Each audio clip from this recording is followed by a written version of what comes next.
In this video, I would like to show you how I choose photo inspiration and plan a painting in a loose watercolor style. My subject will be a sunflower, and I will explain the whole process from conception to completion.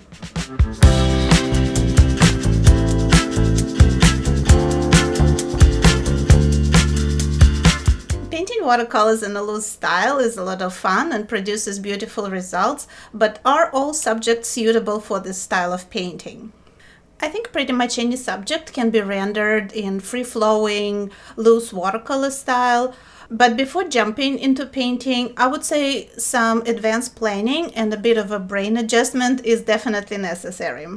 When I found this reference photo, I was immediately attracted by the focus on the flower. It's not a field or a distant view, it's one flower at an unusual angle, looking slightly from above. If you ever looked for sunflower photos, they look something like this. It's kind of round little face looking at you. I was looking at the drooping petals in this photo in the lower part, and in my mind I pictured watercolor washes running off the page. I also looked at the background, at all the shades of green and kind of tangle of leaves. You can't really tell what's going on there, and I thought this will be ideal for a loose wash without any details but with different colors. An important thing about loose watercolor is to have soft and hard edges, so when I looked at the photo, I immediately pictured hard edges in the upper part of the sunflower, especially where the petals have the dark middle of the flower as the background, and the rest of it where you can't really tell what's going on, this can be a loose watercolor wash.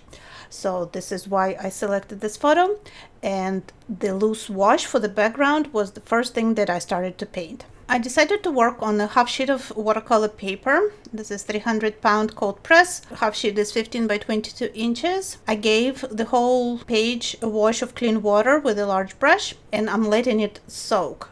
The paper is very thick, so it needs a little bit of time to get saturated with water, and meanwhile I am mixing plenty of pigment in my ceramic cups. I freshly squeezed it out of the tubes, and I'm using this fresh mixture instead of using little wells on my regular palette, because I will need obviously a lot of paint to create an intense wash on this large sheet. I'm using just a few colors, a couple yellows, New Gamboge and Lemon Yellow. I also will need Cobalt Blue and Cascade Green. All these colors are by Daniel Smith, and then we'll see what else will come into play when I'm done with the initial wash. I'm using a pretty large mop brush, but of course, if you prefer working on a smaller sheet, you don't feel comfortable painting so large, the palette can be smaller, and the brush of course will need to be smaller to be kind of proportionate to the size of your painting.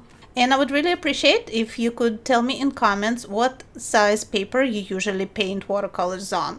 And also, what is the biggest painting you've ever created with watercolor? Your input and your words of support and encouragement, of course, are really valuable for my work, and I wanted to thank everyone who previously commented on my videos. They are very, very helpful. I have to tell you that this mop brush holds a lot of water and pigment, so I have to touch my page with the very tip of it so it doesn't release too much moisture on the page, but I really like that I can shake it and get the color to splatter and kind of run and mix. It needs a little getting used to, but a large mop brush like this is great for loose washes.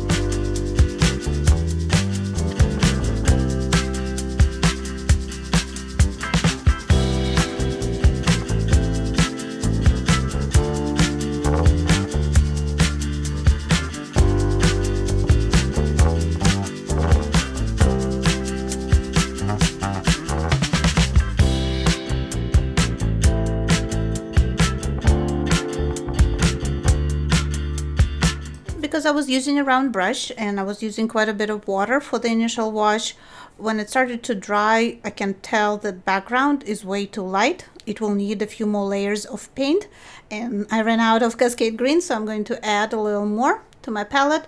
And while the paper is still damp, I don't want any hard edges yet, so I'm going to add even more pigment into slightly damp areas of my paint. I don't want to say wet because they started to dry, but they're not completely dry. You can still see some sheen on the paper in my lights. That's a good indicator that the paper is not completely dry yet. And at this stage I'm using a flat brush which holds a lot more pigment than water and allows me to as you see, achieve the really dark saturated color. And I'm painting abstractly, but if you look at the reference photo, I'm kind of vaguely following and placing those very dark areas approximately where they are in the reference photo.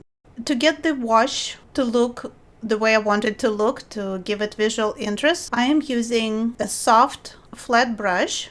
It's dry and it helps me to move pigment around and also to create those more interesting edges in my painting. Alright, my next stage will be to paint the center and to create some hard edges on top of this initial wash. To create the brown color for the center, I don't have any earth tones on my palette, so I'm going to mix New Gamboge, the yellow that I already used for the petals, with Holbein's Mineral Violet. And to paint hard edges with watercolor requires a little better planning than just free-flowing bunch of colors, so I'm going to sketch the petals lightly with a pencil.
I let the painting sit overnight to let it dry, and also I looked at it with fresh eyes early in the morning, tried to analyze it and see what else it needs. And I didn't like how monotonous that yellow looked. I felt it needs a little more variety.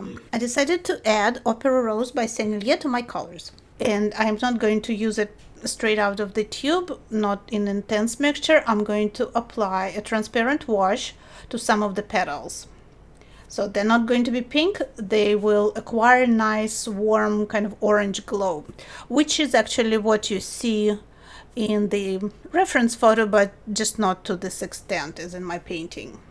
I have a couple more videos about painting loose watercolor that you might find useful. I talk about main principles of loose watercolor painting and also about some mistakes that I had to overcome. I'll left you all the links in the video description below, and they will also be on the end screen of this video. I thought my painting was finished. Again, it sat for a while on my desk. I kind of took a break from it and I did a final analysis, and I realized that my initial idea of running the petals off the page, kind of dissolving petals, didn't quite work out as I initially envisioned. I was hoping to do it with the initial wash, but I lost control of watercolor a little bit, but no big deal. I have a few tricks up my sleeve, namely opaque white ink by Dr. P.H. Martin. It's called Pen White, and it always comes to my rescue. This ink is great for restoring white in watercolor, especially if you need a little bit larger surfaces, because it goes on very smooth and kind of blends with the paper and with the watercolor. If you watch my videos, you know I use white gouache a lot for highlights. Ink works better in these cases than white gouache. White gouache is more suitable for small highlights or textured whites, maybe line work, but ink is better for slightly larger areas. And after the ink dried, I was able to splatter some color on top and finally create that movement and visual interest that I was looking for from the beginning. Alright, so this is what the finished painting looks like. Let me know what you think about the final result. I hope you enjoyed this video, and I hope you will give loose watercolor style a try. Thank you so much for watching this video, and I'll see you in the next one here on Time Up Studios channel. Help other artists to see this video by liking or sharing it. To see future videos, subscribe and click the bell button to be notified when they're published. Thanks again and stay creative!